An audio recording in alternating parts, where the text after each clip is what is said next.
Good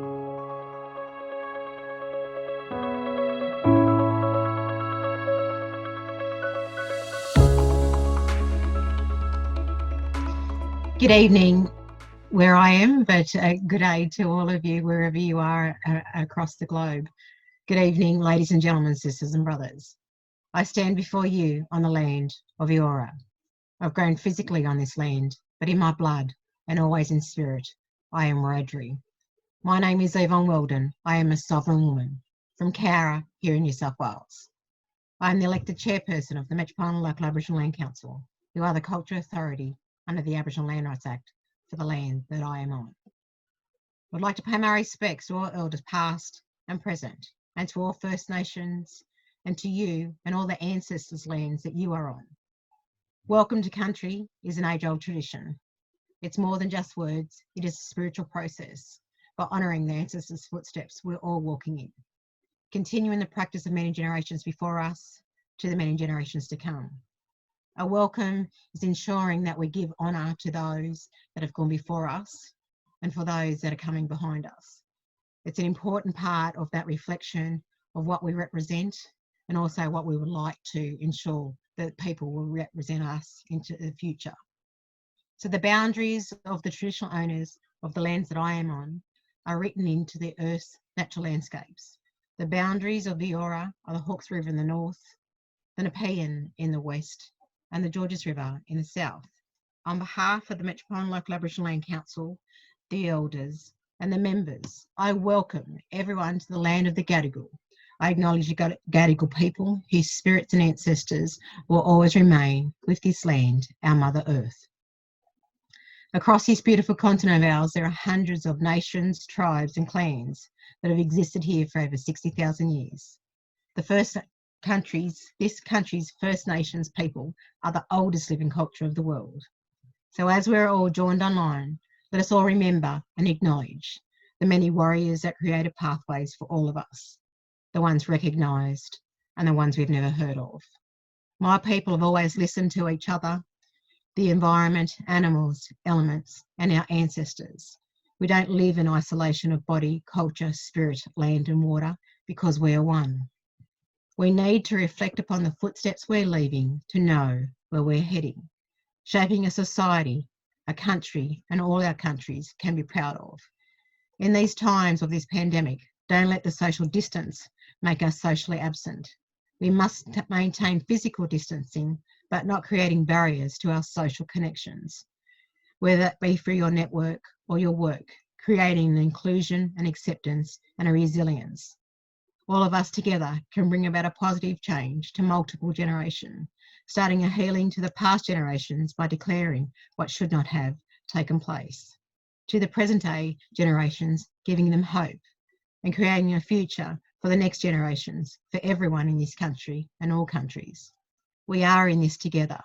We can achieve positive change each and every day towards a reconciled future, bringing my people, your people, and all our people together.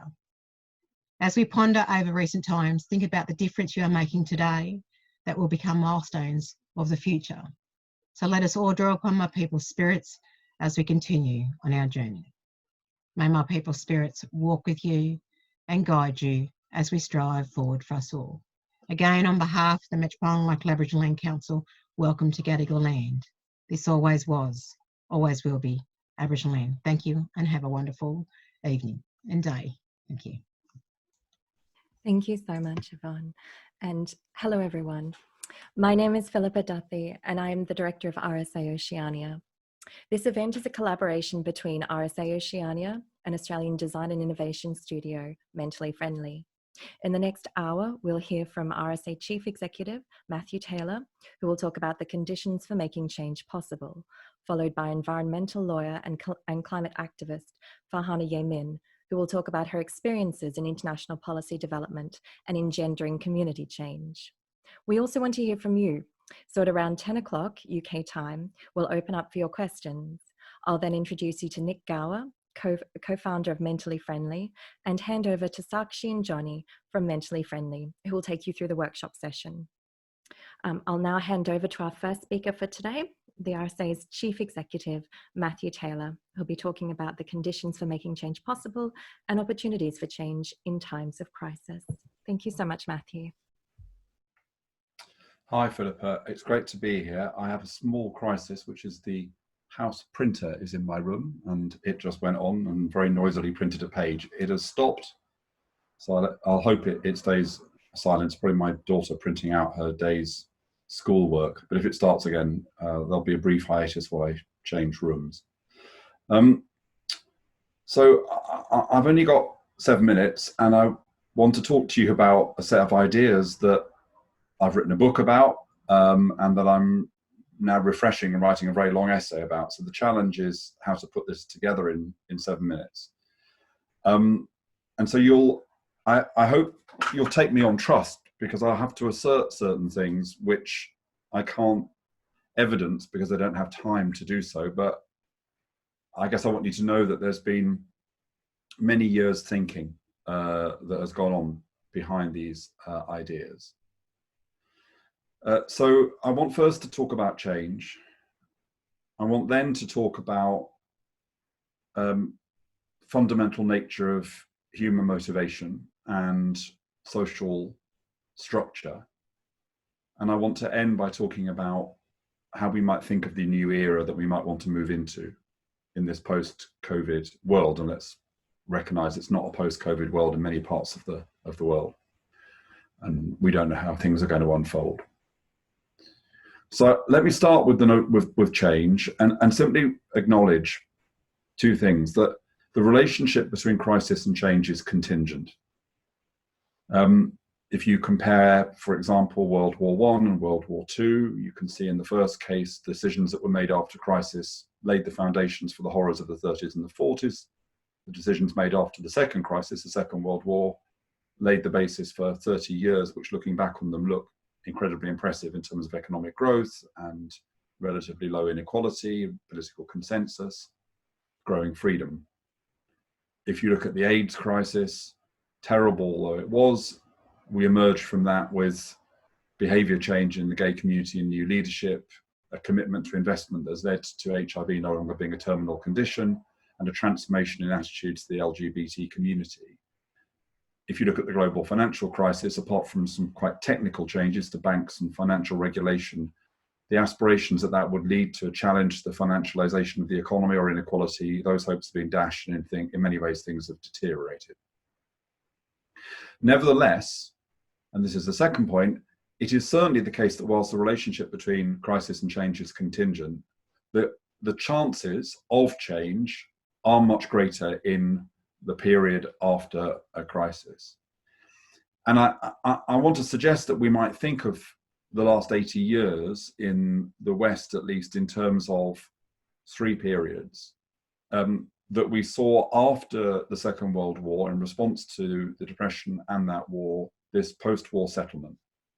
The post-war settlement then starts to decay, it starts to fray. And of course, any of these eras are very different in different countries.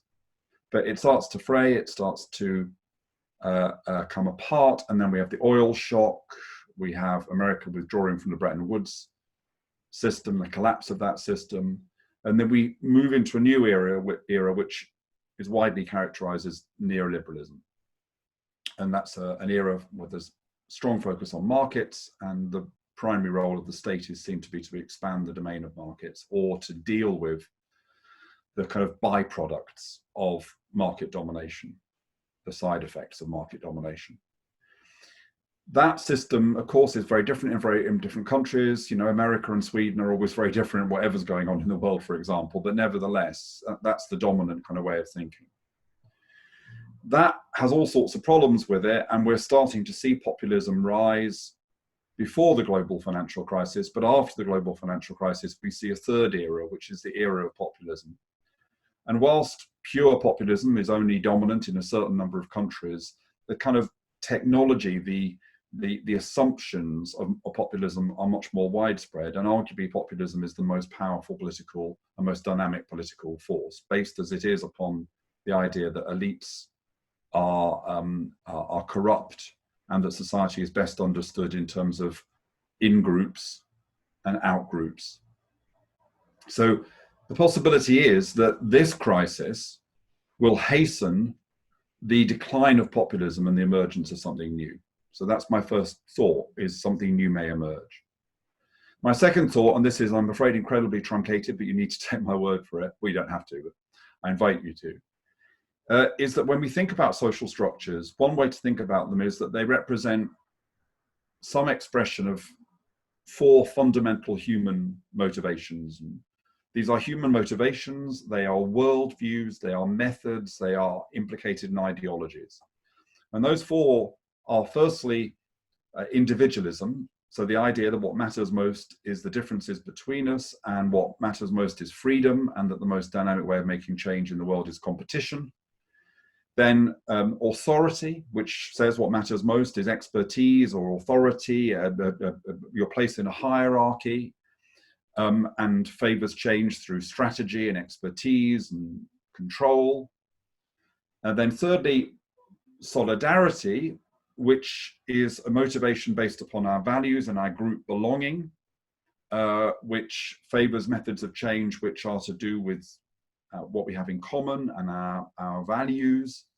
And then fourthly, which is perhaps less often talked about, fatalism. Actually, an awful lot of the time we don't do anything at all. We just accept things, and including our own mortality and the difficulty of change. So that's one way of thinking of the world, and one way of thinking of any era is the balance of those different kinds of forces.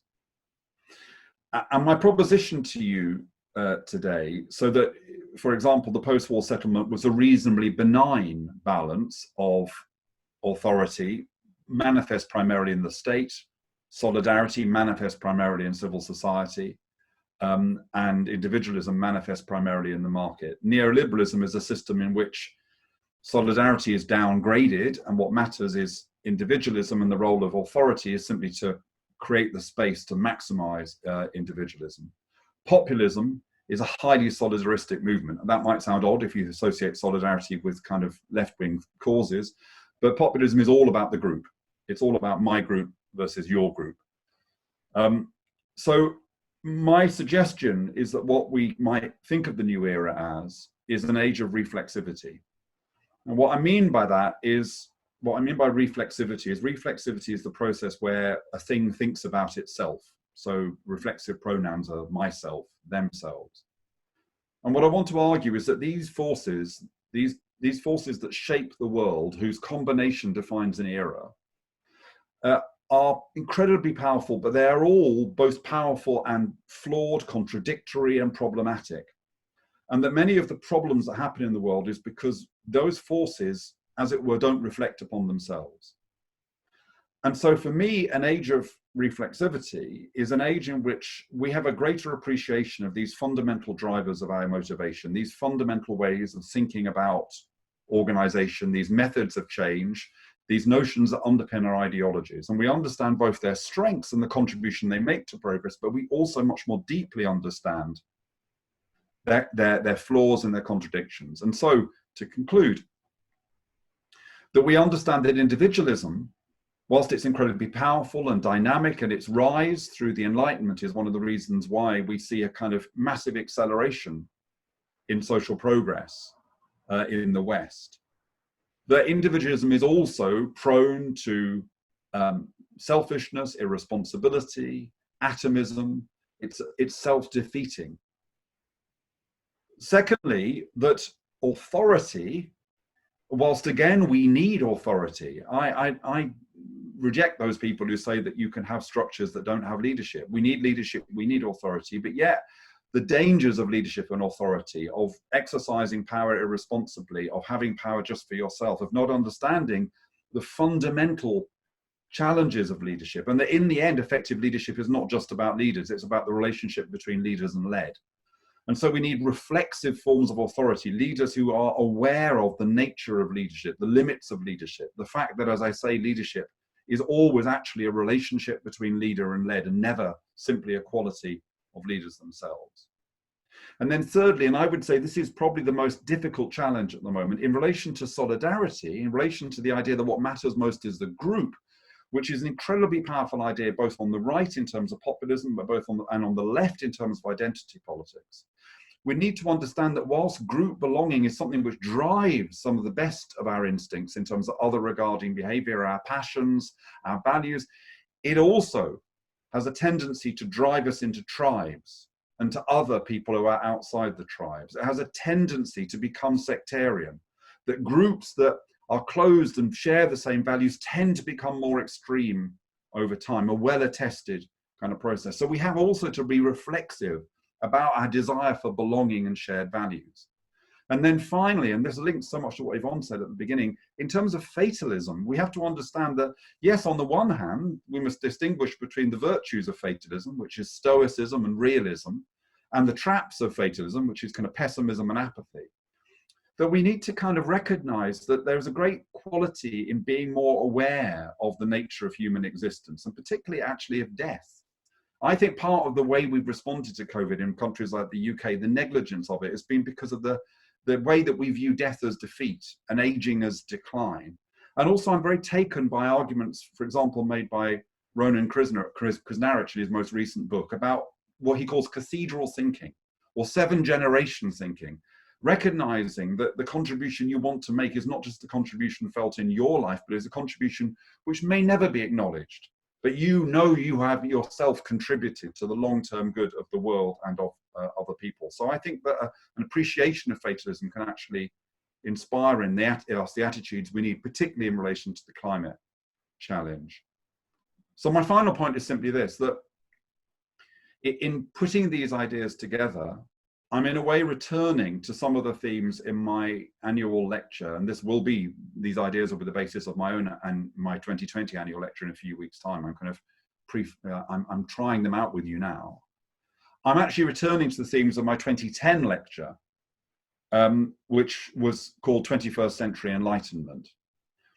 And the reason I want to return to that is what I argued in that lecture was that the core principles of the Enlightenment, the principles of freedom, of equality, and of progress had become hollowed out. And we had to think again about what those ideas meant, what true freedom meant in autonomy, what true equality meant in terms of an emotional connection, not just the metrics of equality, and that we had to say, what is progress for? Not just progress for progress's sake, but what is it for? So I argued, without using these terms, for a more reflexive notion. And I think that I haven't mentioned at all in this conversation Black Lives Matter, but I think that the importance of that for me is a reminder of the problems of that first Enlightenment and the terrible things done in the name of that original Enlightenment, even though it was a great leap forward. And it seems to me that one of the things we might want to accomplish in this post-COVID era is to go back to those Enlightenment principles of human autonomy, of human solidarity, of the idea of progress, the possibility of progress enhanced by technology, but to do it with refreshing those ideas and deepening those ideas and making them fit for purpose in relation to the massive challenges that we now face. Thank you. Thank you so much, Matthew, for that powerful talk. And just a reminder that you can ask questions of Matthew in the chat. We will have about 10 minutes, maybe 15, for questions after our next speaker, Farhana, has spoken. So please add those into the chat. And with that, I'll just introduce our second speaker, Farhana Yeaman. Farhana is an internationally recognized environmental lawyer and climate change policy expert. She has worked on a number of international treaties, including the Paris Climate Agreement, and is credited with the inclusion of the goal of net zero emissions by 2050. In addition to her policy work, she also leads Camden Think and Do, a collaborative hub bringing together community members and policymakers to co-design ideas and projects tackling climate change. Welcome, Farhana. Thank you so much.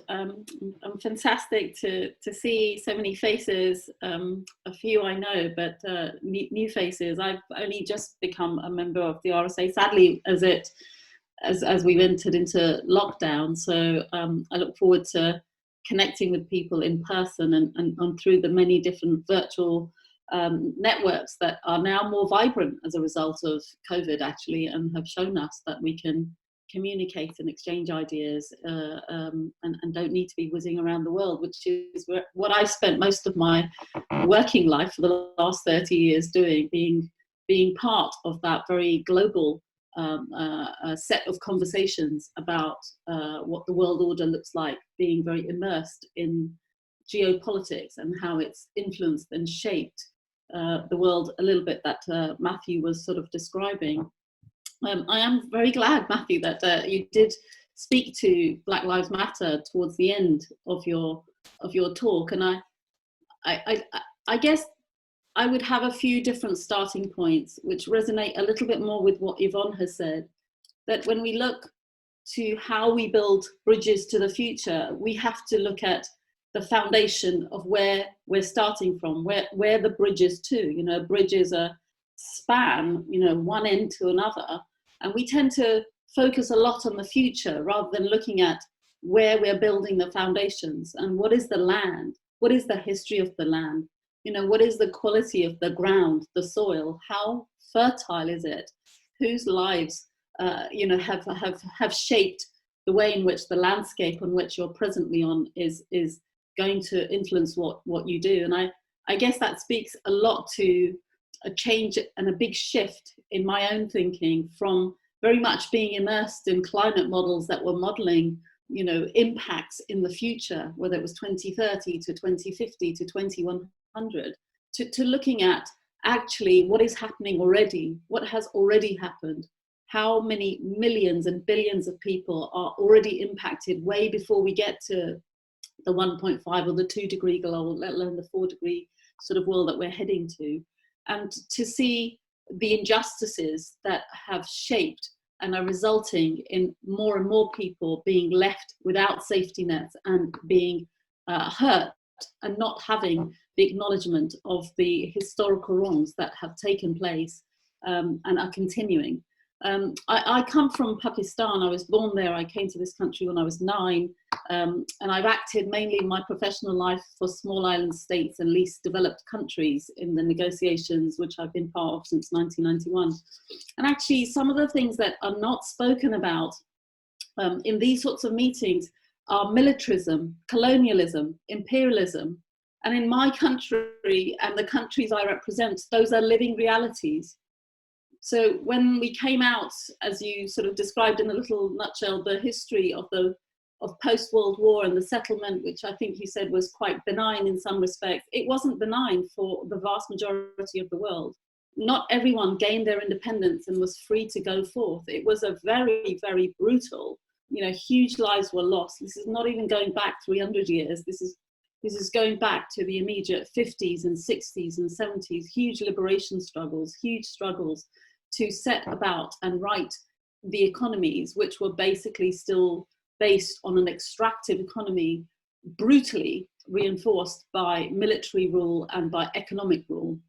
So the rest of the world did not suddenly find its freedom and go forth, you know, with human rights and political rights. It was a very, very brutal period. And actually, my sort of thesis is this, that many parts of the world are safe enough for people to protest in some ways, to come out and tear down the statue of Colston in Bristol, but without having had that healing moment, without having had that conversation, that dialogue that hasn't happened. So they feel safe enough to do that at this point in time, do it out of frustration, but not to have that recognized in the mainstream in some way.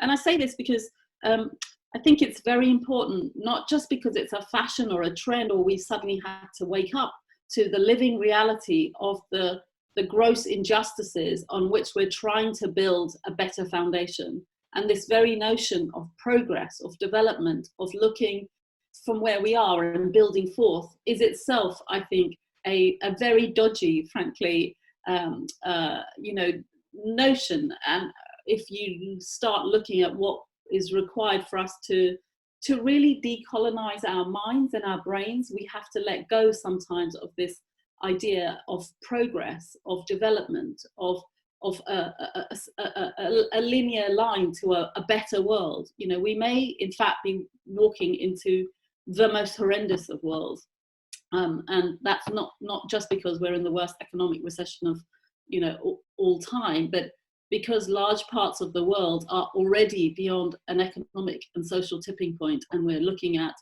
famine, the return of famine of biblical proportions worldwide. So why do I think that going to the community level is a safer bet to a more lasting and more sustainable and a kinder way of living? I think it's because the extractive economy, which is at the base of why we've got to where we are, can only be reshaped if we basically, in the end, start to build solid foundations, have a healthy beginning. I live in Camden, and we can acknowledge that Camden is a hugely diverse area, even if you're living in a non-diverse part of the UK, which is pretty unlikely, by the way, but there you are. There are sort of pockets of diversity that are less and more. You have an obligation to investigate and be aware of where the history of that land is.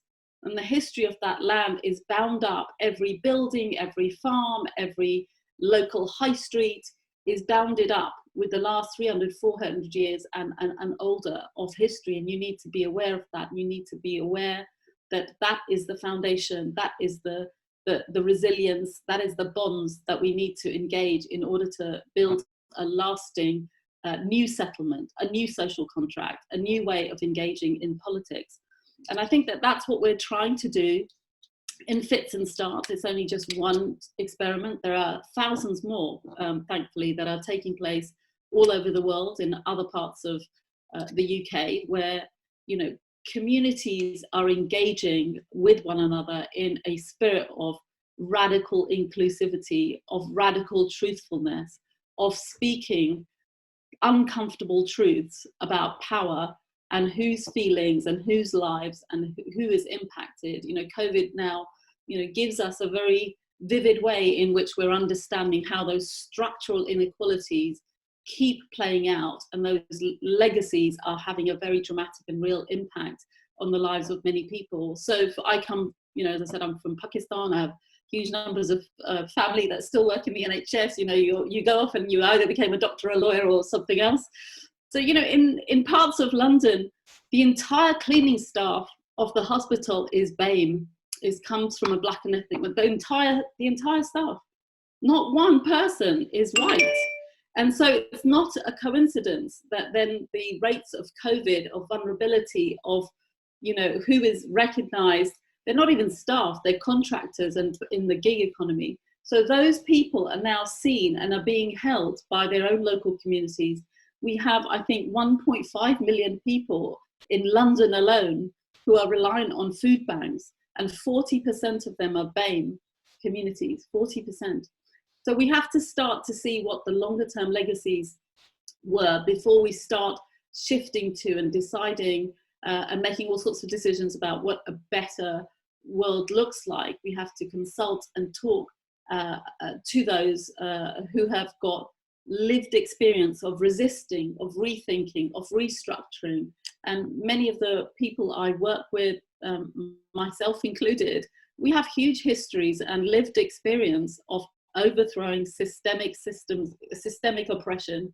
I, with my family, have been part of, the democratic impulses that have had fits and starts in Pakistan.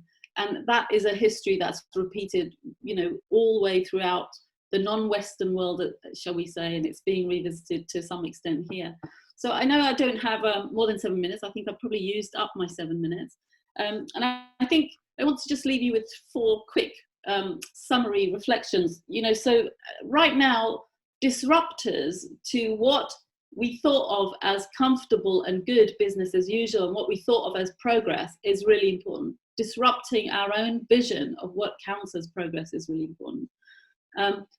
Focusing on reparations and loss and damage helps you, grounds you back into looking at where we've come from in a way that modeling, economic modeling and all the rest of it does not do that. It doesn't do that. Looking into the future actually stops you from building this healthier world, building this healthier foundation that we want to look to. And that's my dog barking at the the door. I've got a delivery. And I want to say 2030 is the new 2050.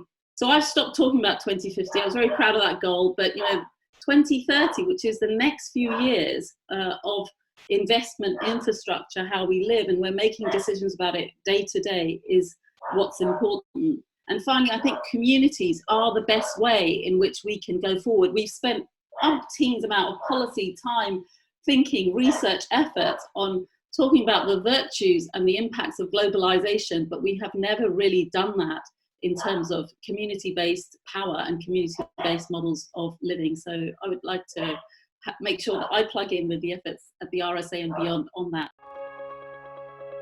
This is actually a good time to move on to Neil Tomalin's question, which was, shared values are the key to making permanent change, but how do you agree what these are and then enact them with individual responsibility? So I might ask you first, Matthew, and then I'll move on to Farhana. This is the point I'm trying to make, and this is why I use this word reflexive. And I've noticed a lot of the comments in the chat, and they're great comments, and the different ways of thinking about this. The reason I use this concept of reflexivity is it is trying to capture the fact that we need to, at one and the same time, recognize that things are powerful and have enormous qualities and are inherently part of who we are, but to also recognize that, and in a sense, this is almost, if you like, I'm not a Freudian, but in a way, this is almost a kind of Freudian worldview, in the sense that Freud argued that human personality, that the human character, is the consequence, as it were, of the battling out of different parts of our consciousness that are inherently in conflict, and that is just something that we have to kind of accept, that our consciousness is constantly at war with itself. And I think that's very pessimistic. Freud was, prone to that pessimism, but I believe that's true. So what I want to say is, absolutely, shared values, belonging, loyalty, solidarity is an incredibly powerful force. And it is the disregarding of that force that is the fundamental reason that neoliberalism has damaged society, because it disregarded both left-wing ideas of solidarity and belonging, which are to do with kind of equality and recognition, but also it ignored more conservative notions of belonging, which were to do with kind of tribe and nation, and those things matter to people. And so in a way, neoliberalism denied the whole essence of belonging, portrayed our desire for belonging and continuity and heritage and these things as a block to progress, because progress was all about the ever greater expansion of markets. So I absolutely see that was a terrible mistake in denying the importance of that, and that populism feeds on our yearning for group belonging. But as I say, and as populism illustrates, we have also always to be aware of the fact that there are perils associated with that, the perils of groupthink, the perils of, I'll give you one last point and I'll stop making the point, but social movements which are really strongly founded on shared values and belonging, and often very critical of hierarchy.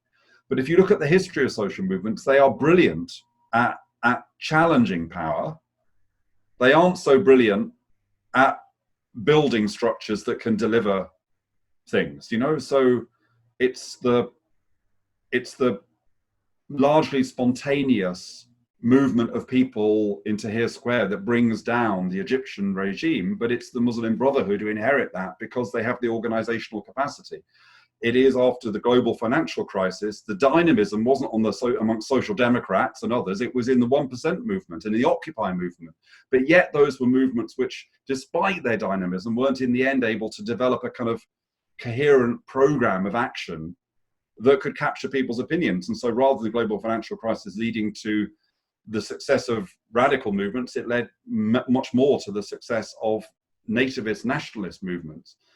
So I suppose what I want to say is just recognize that belonging is an unbelievably powerful motivation, but on its own, it isn't enough. And that's why we need to, at the same time, say, well, belonging is a really powerful source, but how do we also have structures that enable decisions to be made and enable progress to be achieved, albeit being critical of simplistic notions of progress? And how do we also allow individual freedom and expression and free speech, and not allow our group belonging to end up as something which feels like it's a very oppressive kind of force for those who don't sign up to the shared values that we might have? So that in a way is what I mean by reflexivity.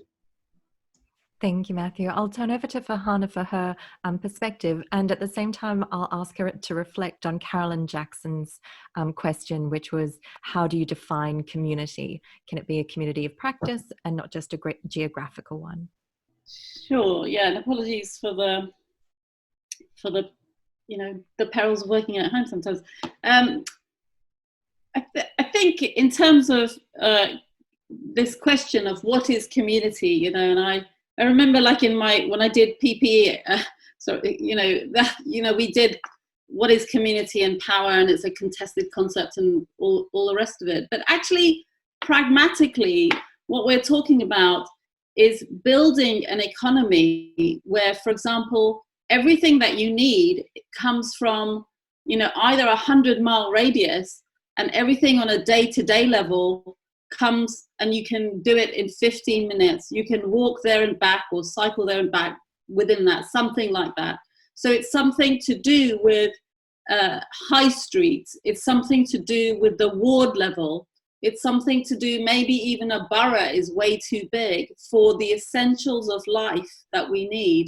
We can draw a different notion of who we are. And that, again, COVID has provided a splendid way in which we've learned, actually, it's quite far nipping in your car that we used to go off and do your groceries 15 miles away or 5 miles away. This is, in the urban space, not in the countryside where that's sort of normal. So I think reshaping our world so it's less globalized in its inception and more localized is essential. And you can start that street by street, high street by high street, ward by ward, borough by borough. That's the approach that I'm taking.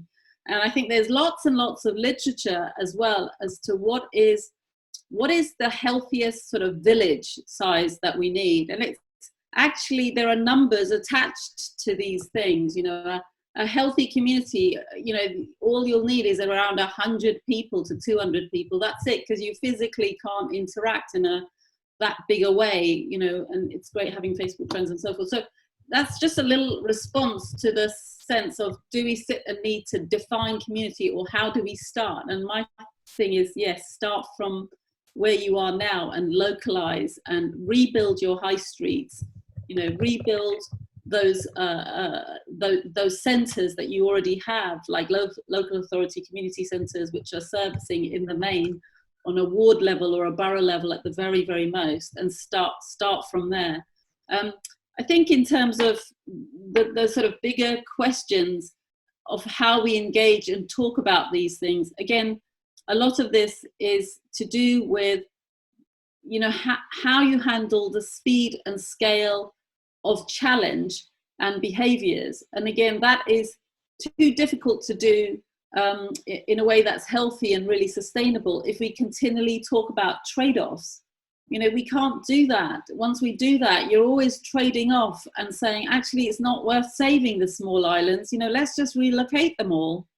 It's not worth relocate. It's not worth it to save all the Bangladeshis. Let's let them migrate, or to India or to higher ground, or the same thing. So that mentality of sacrificing and a trade-off is really fundamental to challenge about, why is it that we need to talk like that? Why is it that when we speak in policy terms, we can't do that face to face? It's very hard. And we're having this, again, as I said, this discussion, which COVID, like an X-ray, helps us see those choices that are making. And one of the big sort of things that people keep coming out with is, why don't you just essentially, let young people and those who are not vulnerable do their normal stuff, and just it's the older people and the vulnerable that should essentially be quarantined or kept at home or whatever else, and that's sort of targeted. And I think actually begging that is this underlying view of who bears the costs of restraints. Why do we privilege certain groups and not others? And I think that more fundamental question and inquiry is a far healthier way of talking, and it's underrepresented and under-resourced in our discussions about what we want to build. So I guess it's not that we're disagreeing terribly, Matthew. I'm saying, and I feel like the evidence is on my side, that so little time and resources has been spent, especially by the think tanks and research and academic community, on that living embodied experience and on the past, because it's a bit boring. And you always get more money for exciting new ideas, which again is part of the conceptual narrative that we have to let go of, why we're obsessed with new, why we're obsessed with progress when we don't want to look at the uncomfortable side of where we've come from and reflect. So I would say that in terms of reflexivity, in terms of conditioning, we just need to stand still, pause, and look backwards. At this moment in time, the most important thing we can do is look backwards. Yeah, and we can just choose to live in the present. We can choose to reflect on the fact that 1.5 million families in London, 40% BAME, are on in food poverty, and let's see what we do about that. Let's see about what we do about that fact alone. The same with asthma, ill health, all linked to higher COVID and higher mortality and respiratory diseases, you name it, all of the rest of it. Let's deal with the now.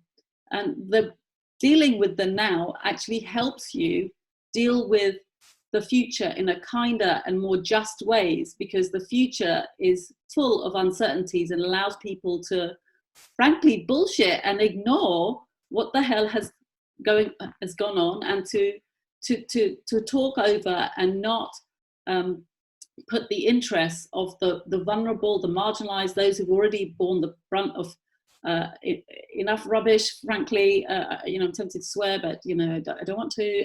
So yeah, that's what happens, and to not be involved, and that's why I said let's center the future on the past. Let's talk about what reparations and loss and damage now look like. We only just in this country, in the UK, in 2015, paid off the Treasury, ended the debt that it had accumulated to pay off all the slave owners from the abolition of slavery. So we paid off those who had benefited already from a huge injustice, a huge wrongdoing. We chose to compensate those people, and we never compensated any of the victims or said sorry in that way. And that's why I'm saying right now the most important thing is to look at why do we choose to compensate certain people and not others. And we can do that and have that conversation more kindly in our communities, because every building, including the house that I'm sitting in, built in 1860, has a history. It has its own story to tell, and it wasn't all, yeah. So anyway, I'm repeating myself, and I realize I've gone on far too long, and it was meant to be a question, so apologies for that. But thank you, and I will sadly have to leave you in a little while to join another work call, so I may not be able to stay for the whole of this session, but wanted to say thank you for raising these issues, and there's a lot here that we can talk about. Thank you so much, Farhana and Matthew. I know that both of you have very busy schedules today. So if you do have to leave, that's absolutely fine. And we're very, very grateful that you could spend the time with us today to help discuss these issues. And just a reminder to participants that if you have additional questions, we may be able to put those to both our speakers later on. Otherwise, just squirrel away your comments, and perhaps you can discuss them as a group in your breakout sessions. But before we move on to the workshop and the breakout sessions, I will just introduce our third speaker for today, Nick Gower. Nick is the co-founder of Mentally Friendly, a design and innovation consultancy in Sydney and Canberra. Nick is passionate about change, and through his work with some of Australia's largest organisations, has solved problems across financial wellbeing, mental health, and government service delivery. After Nick, of course, we'll move into our workshop session proper. So welcome, Nick. Hello. All right, thank you. just confirm that you can see that. Yeah, we can. Thanks. Thank you very much. Okay, thanks very much. I'll get going. So, adapting to new ideas and helping new ideas come to be is a value that I've aspired, value and skill that I've aspired to generate over the course of my career, and something that I deeply aspire to get better at. The company I co-founded, Mentally Friendly, works to drive positive change for communities through the digital products and services that large organizations provide. Sort of think banks and governments, medical providers, educational institutions. We essentially make digital products. We help them look at those services that they provide and find ways to change them for the better. It's all I've ever done. It's my only full-time job. It's been 15 years so far. And over that time, I've made a lot of things. I've seen a lot of things fail miserably, but also I've seen a lot of opportunities for real change to come out of those tools. And today I want to reflect on what I've learned about building a better future or changing people's realities and highlight where I believe change actually happens in those tools, and hopefully give you a small tool that can help you reflect on perhaps what perhaps is holding back the change that you're trying to make. But first I want to talk a little bit about the Jetsons. So if you're familiar, not familiar with them, it was written in 1962, aired for 40 years, one of the most popular cartoons for 2 generations in a lot of countries. It's a very light-hearted, apparently apolitical sitcom set in the future. And while they didn't get everything right, for instance, the flying cars, if you're familiar with them, you'll know they did get a lot of things right, or they really seem to understand the future in some way.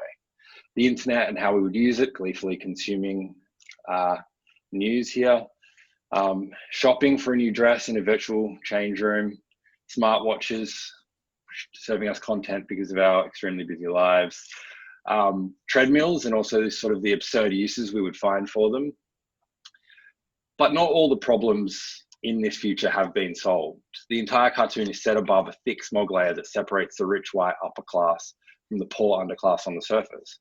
Gender stereotypes are all still exactly the same as they are in the 60s, and a lot of the other problems still exist. Justice has been streamlined with a screen on the police car so that policemen can issue verdicts on the spot.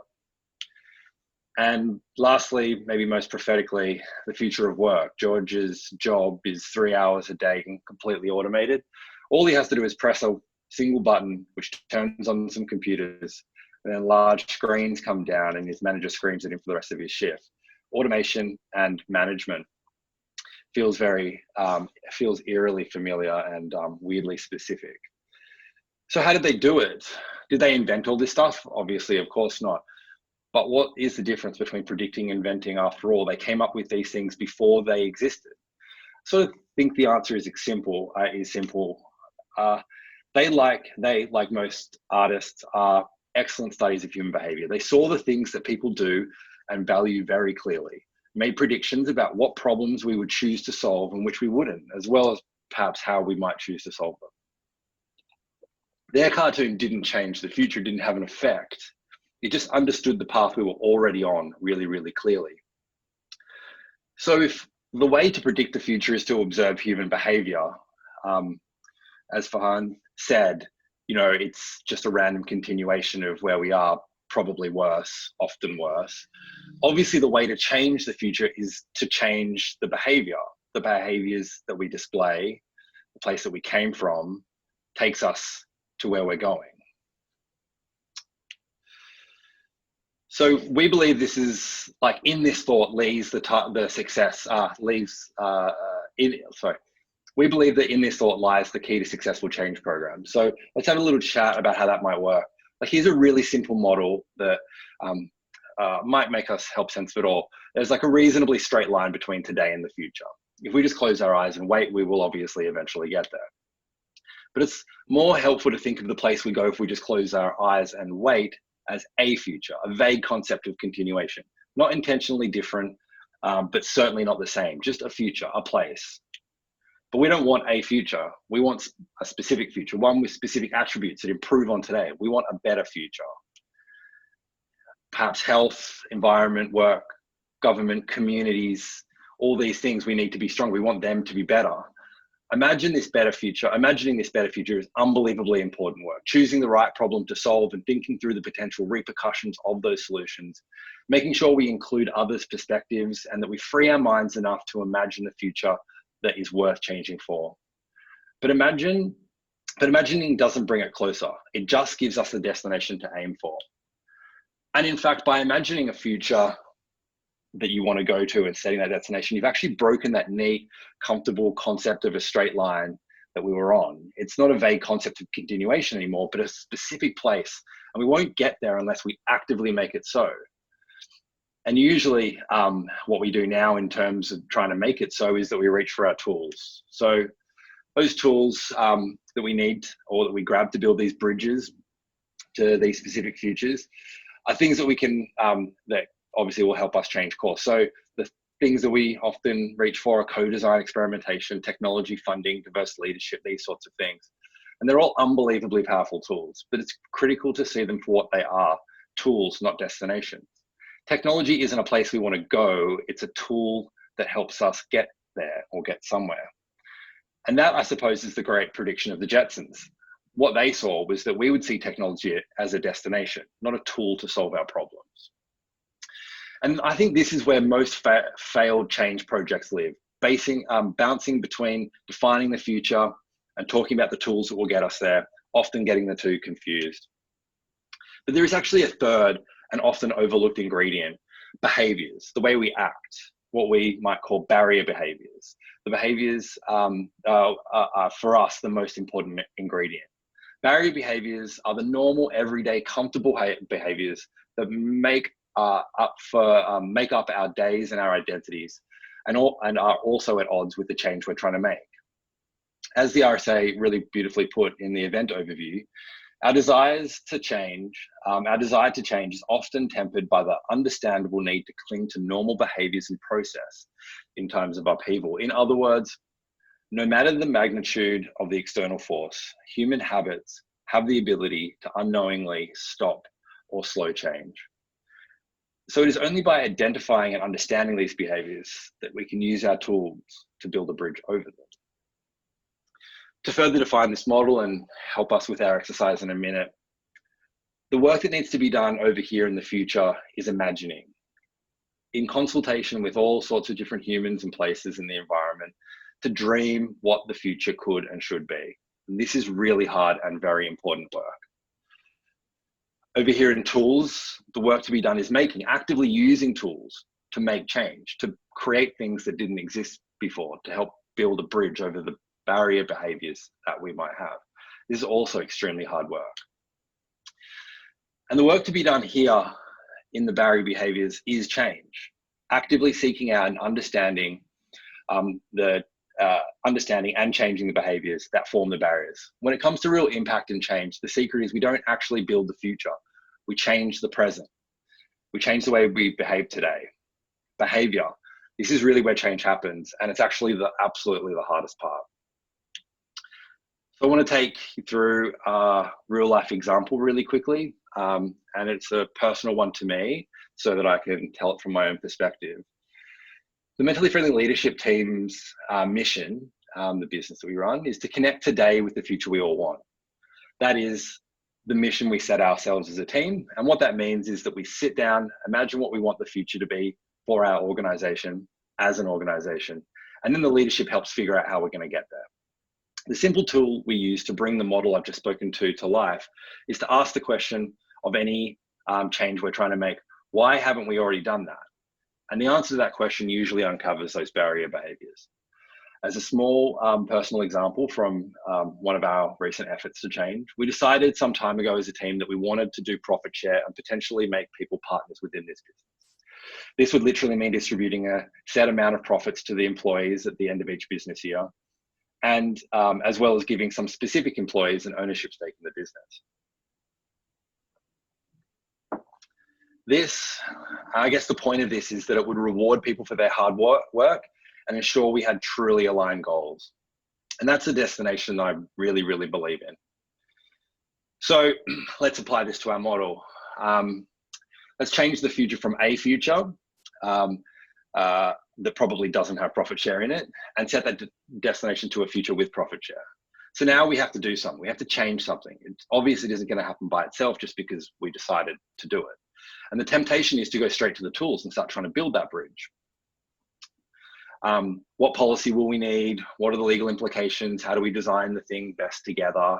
Who do we need to consult? Those sorts of things. But we have been in business for 15 years. This isn't the first time this concept has come up.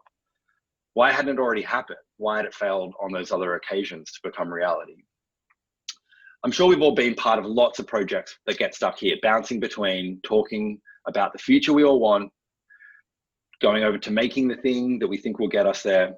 And then when that doesn't work, going back to discussing the merits and details of the future that we want, and backwards and forwards. So this time, instead of first calling the accountant, lawyer, etc., we asked ourselves the question, why haven't we done this already? It's been 15 years. Why didn't it just happen? What is it about the way that we think and operate that stopped this from happening? So that focuses us on the behaviours and beliefs that might be in the way, the things over which we need to build a bridge. And for us, in this situation, the real barrier was that inside myself and also my business partner, John, we were scared. Mentally friendly is our lives. On some level, deep down, we had views that were at odds with the destination that we also believed in. Those sorts of beliefs were perhaps decisions might be slower and it'll be hard for us to run the business, and practically everyone will be worse off. Ownership is hard, and I don't want people to put we don't want to put people through that stress. And also, does this make it less mine? You know, this has been my identity for 15 years. This is really deep in the gut, knee-jerk stuff. These are things built into who I am. Even though I intellectually and emotionally believed in the destination we'd set ourselves, these things still existed in me and conflicted with our ability to move forward easily. So these became the problem to solve, the thing to do, to find out what was scary and use the tools we have to build a bridge specifically designed to get us past those behaviours and beliefs. As Vahan said, like, we tend to focus too much on where we are trying to build those bridges to, rather than concentrating on the foundations those bridges are being built on. And for us, making those knee-jerk reactions, coming from deep in the gut, part of the problem to be solved, that allowed us to quickly design a solution that might actually work. And it did work. And as of very recently, we've had 7 partners and profit share roll out to the whole studio, something that we tried many times before and it always fizzled out. And if I just take another kind of less personal, more easy to probably access example that we've spoken about a tiny bit today, it would be trying to imagine a place where we move towards a clean environment, you know, and trying to avoid, as Fine said, the trade-off approach, but to look at what are the behaviours that are causing it, and why hasn't it just fixed itself? Because it's obviously the rational thing to do. So, you know, as examples, perhaps one of the things deep inside us all, or perhaps me, is that my time is precious. So I drive, so I use carbon, so I do these things. There's like a me-centric view of this. Perhaps from a business perspective, you know, your anxieties are getting in the way. Doing the right thing costs too much money. I'm just trying to keep the roof over my head and 40 other people's head, and that's not such a bad thing. And perhaps one of the barrier behaviours the community sees is that everybody else is doing it. Either they're all doing something good and then I don't have to, or they're all doing something bad and then the thing that I do won't make a difference anyway. So perhaps when we use this tool, this question, why hasn't it already happened, we start to understand what the behaviours are that need to change. So to bring it to a close, our ultimate thesis, I suppose, is everyday behaviours build long-term change. Over my career as a designer, I've travelled from really resonating with the imagination and making part, and then moved very much so to changing as the characteristic I aspire to, the value I hope to bring to the world. I've come to understand that I'm not doing it right unless I'm uncomfortable. When I get those knee-jerk responses from my gut that viscerally tell me why change can't happen, I get excited now. because I know in just a few days of usually torturous self-reflection, we'll be able to manage a breakthrough.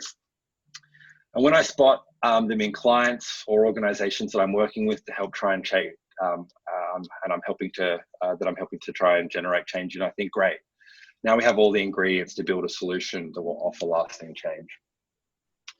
So this is where I'd love to call on everybody on the call to give the tool a quick try to ask yourself the question, why hasn't it already happened? Or why aren't I already doing this? Thanks very much.